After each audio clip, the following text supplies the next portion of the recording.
Soy Pablo Sáez Yerboski, director médico de Fundación Yerboski, y estamos realizando una serie de entrevistas relacionadas a los ensayos clínicos para contarte cómo es el mundo de la investigación médica. Buen día, Miriam. Es un gusto tenerte acá. Gracias por participar de este ciclo de entrevistas de Fundación Yerboski. Y me gustaría que te presentes como más te gusta a vos para la gente que no tiene la posibilidad de conocerte. Ok, bueno, buen día, gracias por la invitación. Soy Miriam Laconi, bióloga de título de base, después hice un doctorado en biología y una especialización en bioética. Y me he dedicado en forma alterna a la investigación básica, preclínica y clínica durante toda la vida. ¿Cómo es tu paso por... Vos sos de Córdoba. Córdoba. Mm. ¿Y cómo es tu paso por la investigación? ¿Trabajaste como coordinadora, como monitora? Arranqué la carrera trabajando como becaria de CONICET, becaria investigadora de CONICET, y he hecho entradas y salidas a CONICET todo el tiempo para dedicarme a la investigación clínica que me gustaba mucho. Y dentro de la industria, como arranqué como monitora y tuve algunos pasajes en coordinación de estudios regionales grandes en vacunas, eh, Board Reviewer, bueno, un montón de funciones dentro de la industria y del CRO. Bien. Y después de esa carrera para la industria, la vida te fue llevando y llegaste a ser directora de la DC. Hasta hace menos de un año, Sí. 6 meses, 8 meses. ¿Podés contarle a toda la gente que nos ve, que nos sigue, que son pacientes, médicos, profesionales de la salud y muchos actores de la industria, qué es la DICIT y qué es el REPRI? ¿Cómo es la autoridad regulatoria de Mendoza? Ok. La DICIT es la Dirección de Investigación, Ciencia y Técnica, que está anclada en el Ministerio de Salud de la provincia. Es una entidad bastante interesante dentro de las otras áreas que hay en el país. Hay muy pocas provincias que tienen una dirección de investigación, Mendoza es una de ellas, y el REPRIS es el Registro Provincial de Investigación en Salud, que conforma un requisito para los protocolos de investigación en salud en la provincia. Y la DICIT tiene capacidad de órgano digamos, de aprobación de cualquier ensayo clínico que se hace en la provincia, como así también otros estudios que se hacen observacionales en hospitales públicos, pero también tiene capacidad de control. Digamos, puede fiscaliza de hecho a los centros de investigación. Sí, en realidad, aprobación no. Aprobación quedó, ¿te acuerdas? Solamente el COPEIS, que es el Consejo Provincial de Investigación en Salud.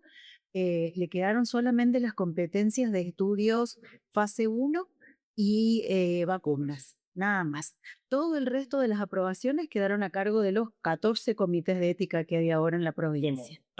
Si de alguna manera DC, a ver, entonces, DC es la Dirección de Ciencia y Técnica de Mendoza y dentro de DC, digamos, hay un área que es el REPRIS, que es donde se registran las investigaciones.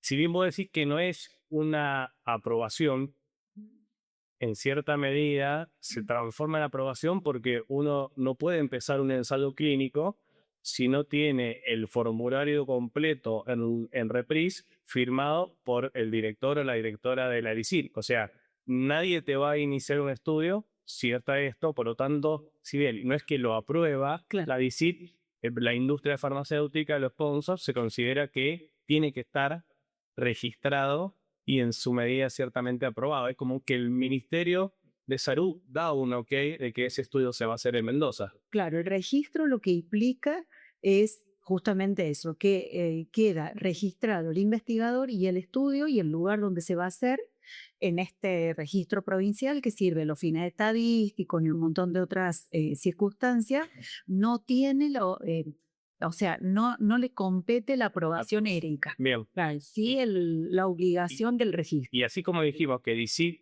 tiene el registro de las investigaciones en salud, tiene también lo que COPEIS, que es un comité, que sería como un comité de segunda instancia de Mendoza, para quienes no son de acá, Eso. para traducirlo, que durante mucho tiempo evaluaba casi todo el protocolo, porque empezó evaluando algunos protocolos puntuales, pero cuando salieron los monoclonales, Sí. como eran medicamentos nuevos, y todos eran monoclonales, pasaban casi todos los protocolos por un comité de segunda instancia.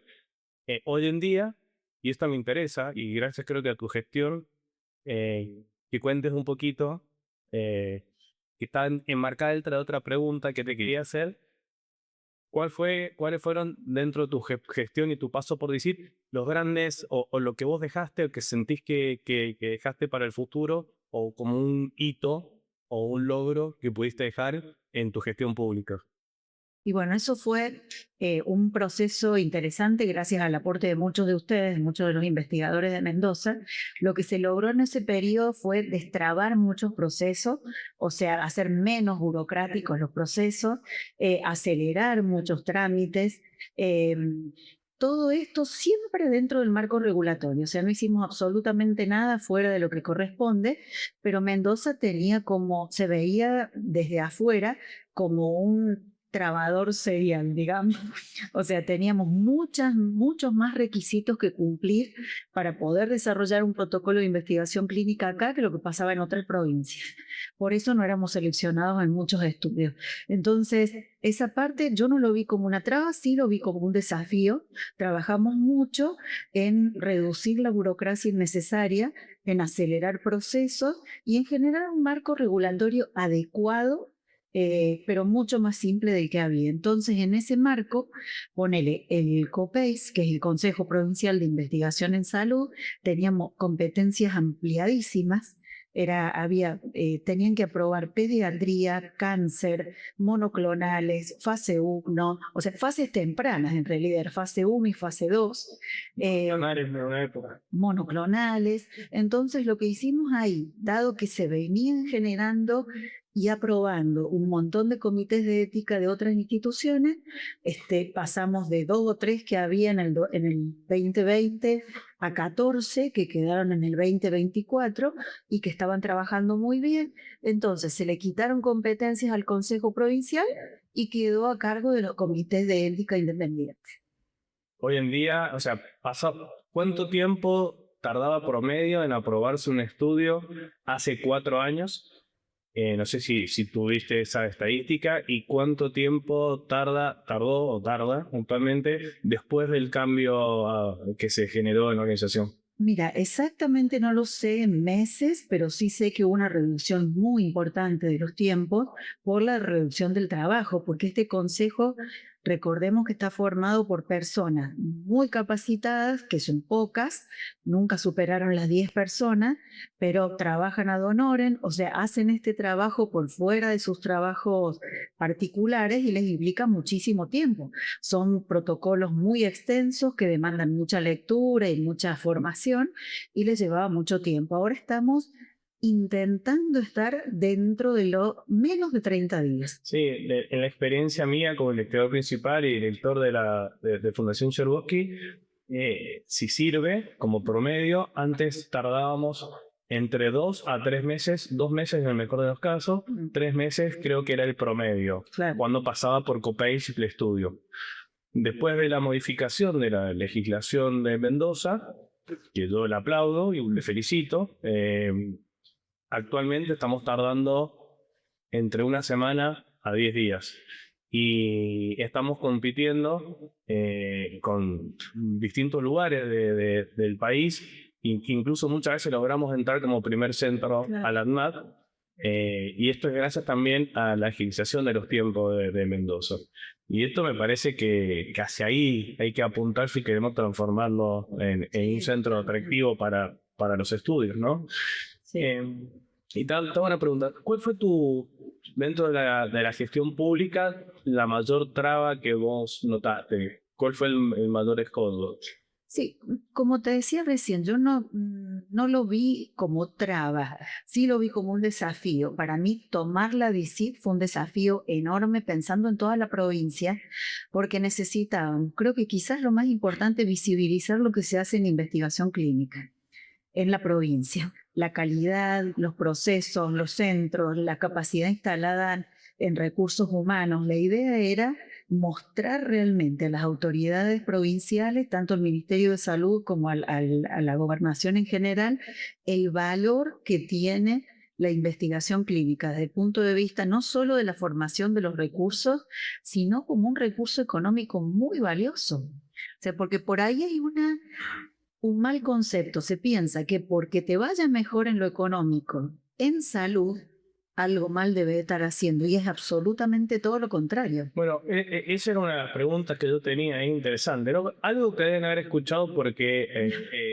yo tengo entendido que desde el gobierno hay una política de pro ensayos clínicos organizada, programada en la parte pública y en la parte privada, entonces deben haber escuchado. Pero, ¿pudiste hacer en algún momento algún análisis económico de muchas personas creen que la ciencia y la investigación es estar dentro de un laboratorio, por lo que se construye siempre de imagen gráfica, Sí. que es una persona con un delantal, Sí. un tubo de ensayo, mirando a través de una luz.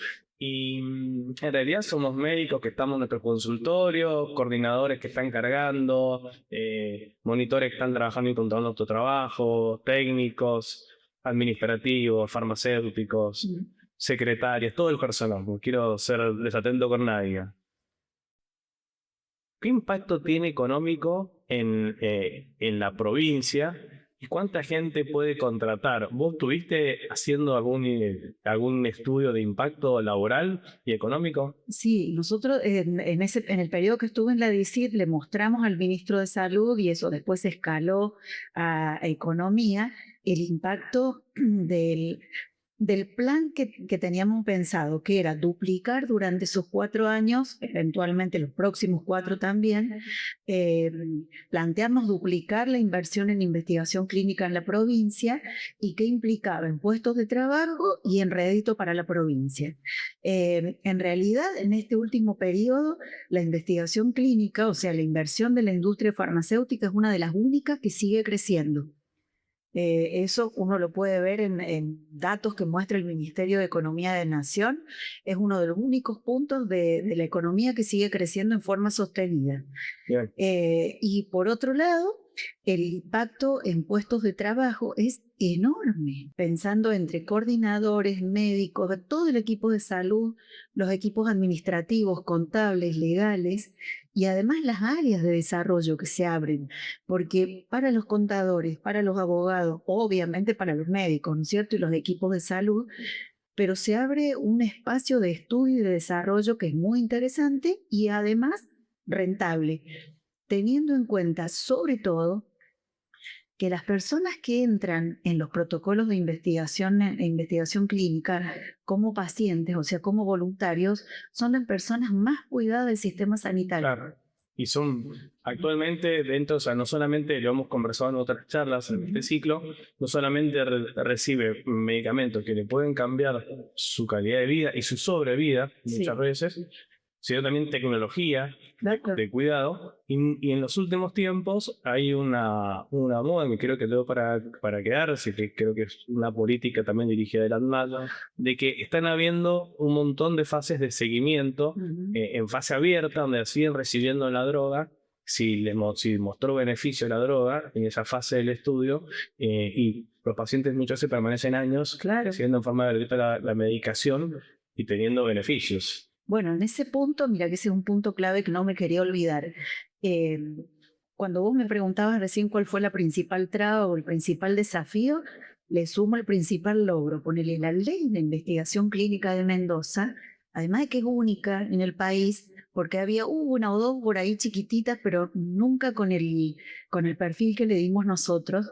La ley de investigación clínica en Mendoza incorporó un punto súper interesante, que es que aquellos pacientes que, como vos decías, se descubre que el medicamento realmente es beneficioso, participaron como voluntarios del estudio clínico, la provincia agregó en esa ley que se genera un compromiso entre la industria farmacéutica y el gobierno provincial para darle esa medicación el tiempo que el paciente la necesite.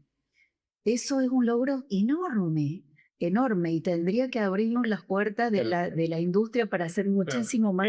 Eso es importante aclarárselo quizás a los que no están tan involucrados en el día a día y sobre todo a los pacientes con la expectativa que genera, que es más viable para protocolos de fase 3.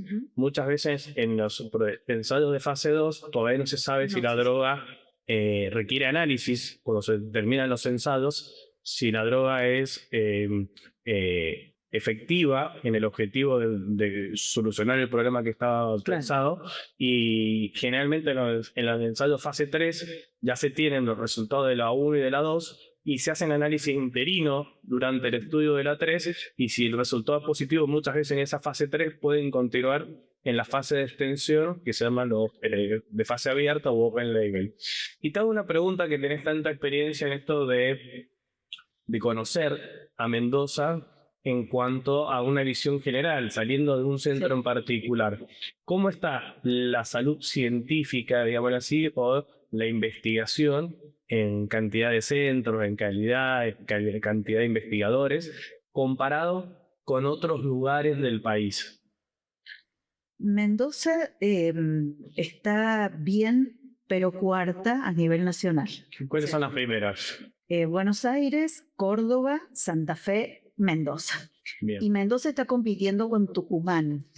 Tucumán ha hecho una expansión en investigación clínica enorme. Uno ahí tiene que ver las dos cosas, ponele. Cuando hablamos de investigación en salud, tenemos toda la secuencia desde la investigación básica, preclínica, hasta la clínica. O sea, el investigador que está con guardapolvo en una mesada y con tubos de ensayo existe, son muchos y muy buenos en Mendoza. O sea, hay capacidad instalada, pero falta mucho más. Son pocos centros y hay pocos centros de excelencia. Eso siempre lo hemos hablado con vos, centros como el tuyo, que tenés el ecosistema completo armado, son muy pocos. Entonces, ahí es donde hay que apuntar con el desarrollo para Mendoza. Generar más capacidad instalada en cuanto a recursos humanos, pero generar también estos ecosistemas completos, que son la infraestructura, el recurso humano y recurso físico, el vínculo con las CROG y con la farma también instalado, porque que la industria confíe, o sea, para que la industria confíe, tiene que haber una trayectoria que te respalde. Y eso es escaso, nos hace falta mucho desarrollo todavía. Y vos decías recién que existen los investigadores de guardapolvo blanco analizando realizando investigación básica. Vos realizás investigación básica, si tengo bien entendido o informado, en el INVEPI. Exacto. ¿En qué líneas de investigación ha estado trabajando? INVECO es el Instituto de Medicina y Biología Experimental de Cuyo, es una de las unidades ejecutoras de CONICET. Yo ahora retomé mi cargo de investigadora en CONICET. Ahí desarrollamos trabajos. Yo siempre he trabajado en biología reproductiva, o sea, la regulación neuroendocrina de la reproducción, y los últimos 10 años especialmente cáncer de ovario. Estamos en estudios preclínicos porque, o sea, después de 10, 15 años de estudios básicos de ovario en modelos animales de ratas, de bovinos, etcétera, en estudios in vivo e in vitro, terminamos trabajando directamente con líneas celulares derivadas de tumores de ovario. Eso también es. ¿Han tenido algún resultado que han podido publicar? Sí, permanentemente. Viste que CONICET te evalúa tu producción en base a la publicación. Si no publicas, morís. El año pasado estuviste nominada a un premio. Sí, a un premio que era Mujeres en Innovación.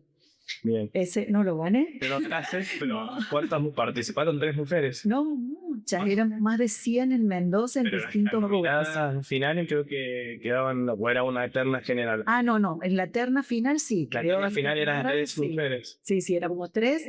Ganó otra persona que está en innovación en salud también. Y ahora hace muy poquito, la semana pasada, nos dieron una mención al laboratorio por el trabajo en cáncer de ovario como reconocimiento de la legislatura, lo declararon de interés provincial. Y también pues yo colaboré en algún momento con vos. Fuiste directora de la especialización de investigación clínica en la Universidad de Mendoza. Sí, No sé si sigue en marcha, pero era una carrera que tenía varios alumnos y del interior del país, creo que debe haber sido la única certificada. sí. ¿Cómo fue esa experiencia de dirigir y formar investigadores? Esa carrera todavía está vigente, está abierta. Es la especialización en investigación clínica que se dicta en la Universidad de Mendoza y tiene la acreditación de CONEAU. Esa experiencia fue lindísima. Hicimos 2 cohortes completas y ahora lo que estamos viendo es que en general los equipos médicos prefieren cosas más cortitas. Entonces lo que hicimos fue un acuerdo con la Universidad de Mendoza para hacerla en módulos. Entonces, por ejemplo, el equipo de investigadores principales quiere hacer la capacitación solo como investigador, hace eso, hay un módulo para coordinadores, un módulo de regulaciones, etcétera. Entonces está lindo, interesante y es una formación que te da un título avalado realmente por una universidad. Bueno, has trabajado mucho en los últimos años. Sí. Volviendo un poco a la DICIT, a mí me gustaría también para la gente que es paciente, que es voluntario en un ensayo, ¿cómo protege la DICIT por medio ya sea de la DICIT o de COPACE cuando aplicaba o cuando aplica? Que se realice la investigación en forma segura y en forma ética dentro de la provincia. Mira, nosotros siempre decimos que la investigación clínica, o sea, participar como voluntario en un protocolo de investigación clínica es ponerte bajo un montón de lupas. Tenemos la lupa nacional, que es ANMAT, la regulación provincial y la fiscalización que se hace de los estudios clínicos, que es enviar a personas entrenadas en todos los aspectos regulatorios, legales, en todo lo que tiene que ver con el cuidado del paciente, enviarlos a hacer fiscalizaciones cuerpo a cuerpo en los centros de investigación. Bien. Y siguiendo esa línea, vos, ¿qué pensás que nos falta a Mendoza para transformarnos en un polo atractivo en Latinoamérica para que los ojos de los sponsors apunten hacia acá y traigan una gran cantidad de estudios en diferentes patologías, con tecnología, que quizás con tecnología es lo que más nos cuesta, porque hay varios centros. En otras entrevistas comentamos que también tenemos una buena conexión eh, aérea. Somos Claro. un centro con muchos vuelos directos a Santiago de Chile y a Buenos Aires, a San Pablo, salía al exterior, porque muchos de las muestras y de los análisis que hacemos van al exterior. Pero ¿qué es lo que nos falta para que decir hay que ir a Mendoza? Para que un laboratorio o una CRO diga, o una CRO diga, hay que ir a Mendoza. Bueno, ¿qué falta? O sea, te puedo empezar diciendo que hay. Hay capacidad instalada, hay instituciones buenas, hay mucho profesional y recurso humano formado. Falta más de todo eso. Bien. Hay muy pocos centros que tienen, como decíamos recién, el ecosistema completo. Tenemos mucho recurso humano desde el punto de vista de los médicos formados, pero falta formación específica en investigación clínica. Coordinadores de estudios, vos sabés que es un recurso muy valioso, muy necesario y muy escaso. Yo creo que Mendoza tiene casi todo. O sea, tenemos el marco regulatorio mejorado, los tiempos acortados, recurso humano valioso que con un toquecito accede, instituciones con muchas ganas de hacerlo. Falta quizás solamente la articulación entre todos los actores. Creo que tenemos casi todo lo que nos hace falta. Mejor esa articulación y estamos listos. Sí, yo creo que en los últimos años esto ha ido mejorando y hay muchos centros nuevos que están abriendo, muchos médicos que se están volcando al área de investigación. Dos últimas preguntas, una técnica y una personal. ¿Qué mensaje le podrías dar a aquel profesional de la salud, sea médico o enfermera o técnico, que duda o que escucha de vez en cuando la palabra ensayo clínico, trabajar en investigación, versus lo arrollador, lo más frecuente que es el asistencialismo, que es para lo que en general nos forma la facultad. ¿Qué mensaje le podés dar a aquellos que no saben cómo ir a investigación y tienen dudas si dar el paso? Ok. Yo creo en primer lugar que no es necesario elegir entre uno u otro. Son acciones complementarias, se pueden dar las dos cosas. Por ahí, el que tiene más vocación del servicio asistencial a la diaria tiene que tener la conciencia de que, bueno, el médico que está en contacto con el paciente en el hospital, en la clínica, en su consultorio, eh, necesita de la evidencia, ¿no es cierto? Y el médico que se dedica a la investigación clínica genera la evidencia. Por otro lado, lo que hace la investigación clínica es ponerte en la cresta de la ola permanentemente en el desafío de que tenés que estar estudiando todo el tiempo y en contacto con todo lo nuevo, con qué es lo mejor que hay en el mundo en salud que vos le podés ofrecer a un paciente, está ahí. Bien. Bueno, eso es un buen consejo, es un buen consejo para todos aquellos que están dudando. Creo que es un buen ambiente laboral, es un ambiente con mucha capacidad de crecimiento, Sí. tanto dentro de los centros como en la industria farmacéutica, y también ver esta satisfacción de ayudar al paciente quizás de otro lugar, con otros recursos, y muchas veces a aquel que no tenía una alternativa a través de la investigación, uno logra dársela. Sí, totalmente. Y la última pregunta es, como mujer, hacia una cuestión más de género. ¿Notaste que tuviste que hacer más esfuerzo para llegar hasta donde llegaste en la parte pública o privada? ¿Tuviste que demostrar más para llegar a cargos de dirección? Igual que un hombre, o tuviste que hacer más esfuerzo, más trayectoria, más horas? Sí, o sea, en principio sí, se requiere más. Todavía vos sabés bien que los cargos de gestión en general siguen siendo ocupados en la mayoría de los casos por hombres, pero yo de nuevo no lo encuentro como una traba.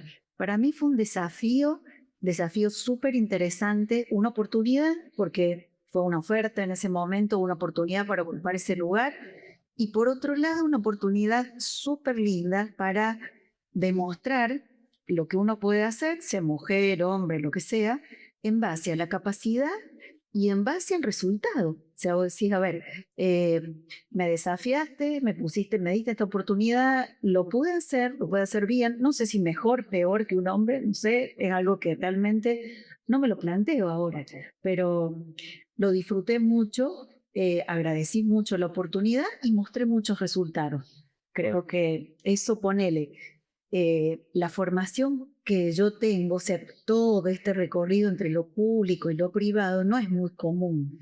La mayoría, bueno, agarra un carril y suele quedarse en ese. Sigue en lo público toda la Claro. vida o en lo privado. Bueno, privado toda la vida. Yo estuve saltando de un lado al otro, bueno, porque fueron así las oportunidades o las búsquedas, pero lo encuentro como un desafío súper interesante. Bien. Bueno, Miri, ahora sí, te juro que es la última pregunta y te libero. Eh, Hay un concepto que se conoce poco en el ambiente de la investigación, que nosotros solemos usar muchas siglas, Sí. y me gustaría que vos, que estás emprendiendo un nuevo proyecto, nos explique qué es lo que es una SMO. Ok, la SMO son las Site Management Organizations, o sea, organizaciones que gestionan centros de investigación. Eso yo debo de decir que está en marcha gracias a vos, porque me insististe en un momento en que ese era un rol en donde te parecía que podía jugar bien. Bueno, pero eso va de la mano a lo que decías recién, Sí. porque gracias a organizaciones como estas que vos estás comentando, Sí. van a aparecer nuevos centros que van a tener una dirección y un control de calidad. O sea, Claro. va de la mano a lo que estabas diciendo recién. Claro, la realidad es que estas organizaciones, que por ahora en Mendoza son chiquitas, en el caso nuestro se llama IMS, que es Investigación, Innovación, Mendoza Salud, lo que hacemos es identificar los centros o atender a las necesidades de los centros y darles una capacitación intensa, fuerte, para dejarlos como jugadores de primera línea. sea, que puedan empezar a recibir sus primeros protocolos de investigación. Los acompañamos a veces en el primero o segundo protocolo y después pueden despegar solos. Son muy necesarias porque te provee de la capacitación de todo el staff y de la generación de ese ecosistema que hablábamos que tenés vos en la Fundación Cherboski, que es todo el equipo de jugadores que necesitas sacar a la cancha para salir adelante en un estudio de investigación. ¿Cuánto hace que están trabajando? 1 año. Bien. ¿Y cómo son los resultados hasta ahora? Bien, hasta ahora estamos gestionando 5 centros. Hay centros en psiquiatría, gastroenterología. Yo he puesto mucho énfasis en Sanatorio Maipú porque han hecho una inversión muy grande en infraestructura y en recursos humanos. Hay un centro en San Rafael, así que viene muy interesante el desarrollo en Mendoza. Ojalá que sea para hoy. No más que agradecerte por participar, por toda la cantidad de información que nos has dejado, la experiencia que nos has contado. También felicitarte porque creo que uno muchas veces marca lo que falta y lo malo de diferentes gestiones. Tenemos una mirada bastante pesimista. En este caso yo, que llevo 25 años en esto, quiero felicitarte por tu paso por la DC, por tu gestión y espero que quienes sigan en esa función sigan tu línea e innovando en la línea que implique, porque fue una huella que dejaste para el crecimiento de investigación en Mendoza. Obviamente no trabajás sola vos, sino que es un equipo grande desde la legislatura, en el ministerio, pero siempre hay alguien que tiene que llevar y dirigir la batuta. Te felicito porque cambió la investigación y creo que eso es beneficio para los centros y para el paciente, que ahora pueden acceder más rápido a medicamentos que muchas veces se quedaron sin poder acceder porque no pueden empezar los estudios de Mendoza o se cerraban antes de que empezaran. Entonces, bueno, de mi parte también felicitarte por esa parte de gestión y suerte en tu emprendimiento privado en la investigación. Bueno, muchas gracias. Gracias.